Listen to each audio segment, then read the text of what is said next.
Hey guys, it's Neon. We're going to talk about Terminator Dark Fate. Looks like Terminator Dark Fate is on track to lose $120 million. $120 million loss. Is this the end of Terminator? Are we done? Are we done trying to reboot this franchise? I think it's over. I think it's over for a while. But you know what? The way things are going in Hollywood right now, I give it another 5 or 6 years. They'll try to bring it back again, or they'll try to bring it back as a streaming series or something. But yeah, this is terrible. Before we get into the video, please give us a sub if you haven't done so already. We hit 70,000 subs this week. We're hoping for 100,000 soon. We do cover pop culture news and views. We do give our armchair opinion on pop culture. We do rant occasionally.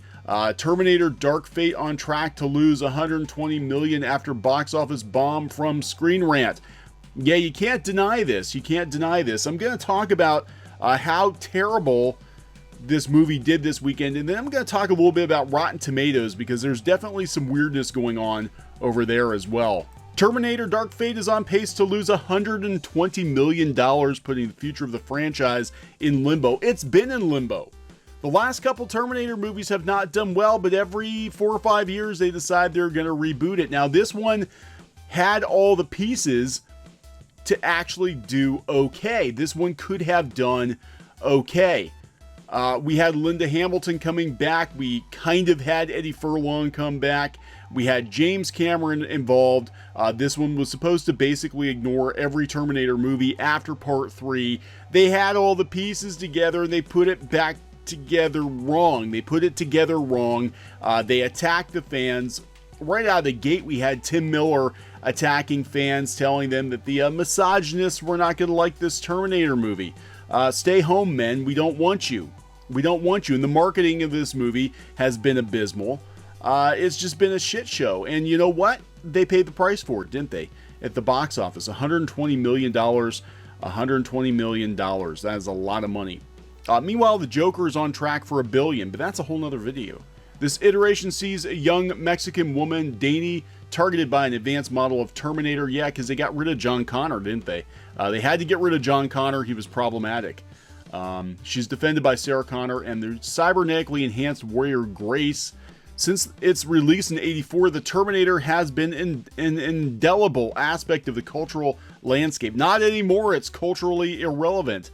Lines, moments, and ideas from the film are so pervasive that kids encounter references to them before the actual films themselves. It made a star out of Arnold Schwarzenegger after Conan made people take notice of him, and is ultimately responsible for kickstarting his career. Released in '91, Terminator 2 is, adjusted for inflation, the 10th highest grossing R-rated movie of all time. Terminator 2 was huge. It was a huge deal. People forget how big Terminator 2 was when it came out. It's held up as one of the greatest sequels ever made. Yes, while the liquid metal effects of the T-1000 utilized what was then the most advanced CGI techniques in existence. And it was overused. That liquefaction technique was way overused by other movies. Although it was good to see that the T-1000 still getting work. I caught his work in Annihilation. Anyway, according to report published by THR, The Hollywood Reporter, Dark Fate's U.S. opening weekend took a mere $29 million. Added to the takes from other territories, including a similarly disappointing debut in China. In China, the film's current box office tally stands at $123.6 million, which doesn't even match the film's budget, estimated at somewhere between $185 and $196 million. To simply break even, it's estimated the film needs to pull in a further $357 million. Not going to happen. Not going to happen. Which, after such a lackluster opening, seems highly unlikely, and as a result, production company Skydance reportedly has no plans to follow up the film. You think? It's over. Right now, Dark Fate is on track to lose $120 million. I think it's going to lose more than that. Dark Fate is far from the first attempt to reboot the franchise. Terminator 3 Rise of the Machines saw a 20-something John Connor, not played by Eddie Furlong, hunted by the liquid metal shape-shifting T-X and protected by a reprogrammed T-800. Salvation is the franchise's only film set during humanity's war against Skynet, seeing an adult John Connor, again not played by Eddie Furlong, attempt to rescue captured resistance fighters used in the creation of the Terminators.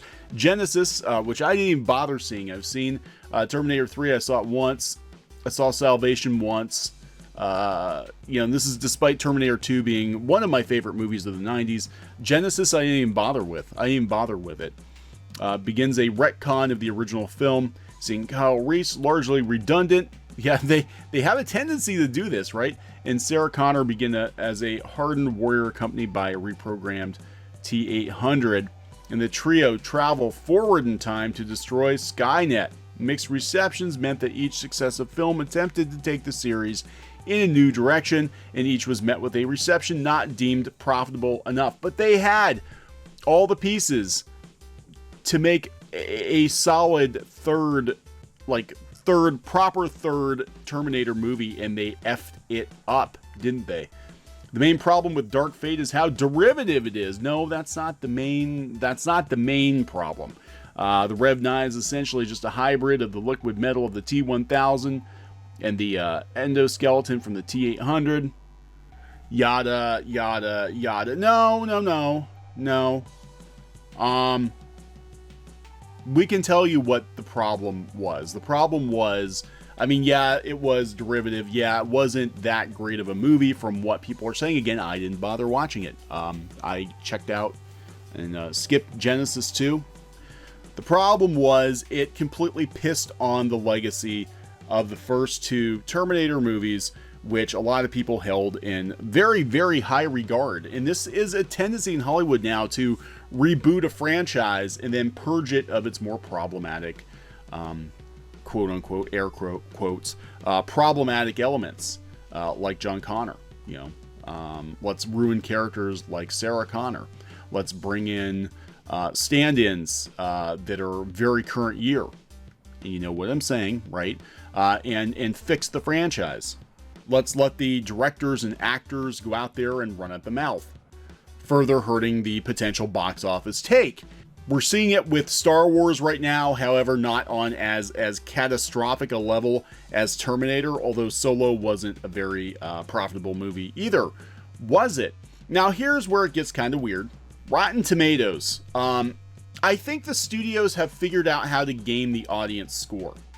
I really do. At first they were gaming the critical score, and you could definitely see what was going on. But now the audience scores on movies that nobody is talking about favorably are also unusually high.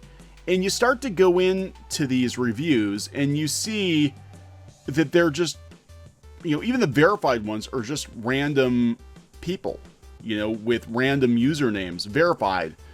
We loved it. It was the best one yet. Beep boop bop. 15 minutes ago, 16 minutes ago, another verified best Terminator since T2. 18 minutes ago, another rando. Verified. A true successor to Terminator 1 and 2 Legacy. Dark Fate takes the series into new territory while remaining faithful to the origins of the series. I loved it. A great update. Again, 19 minutes ago, like they're coming one a minute. Verified. Verified. Verified. No Avatar. Here, this one said the movie's bad and boring, but it's, again, these were verified tickets. So, the best one in years, verified. And they come like a minute apart, verified. Too much bad language, but a great movie. So, I gotta wonder with the ticket verification thing.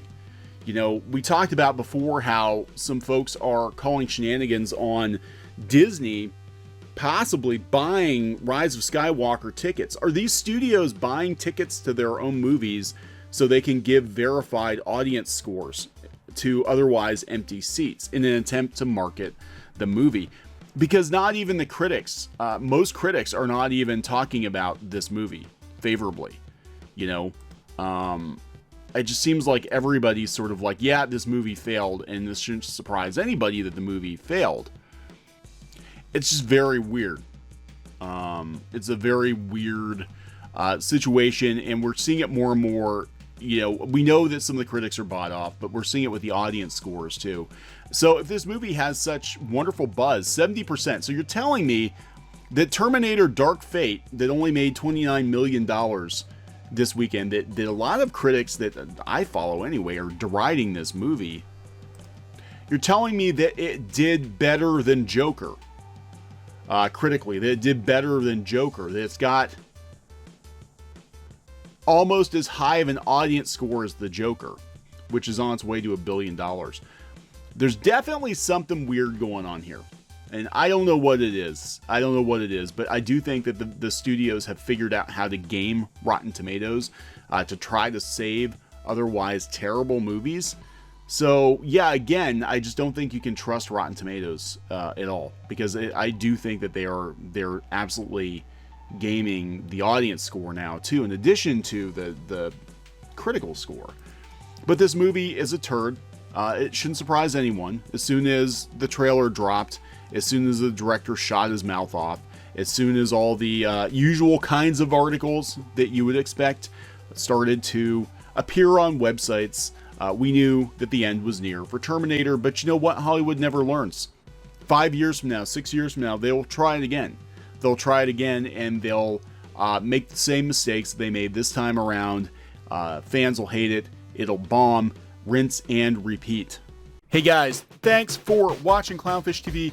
Please consider supporting the channel. Go to clownfishsupport.com. That's clownfishsupport.com.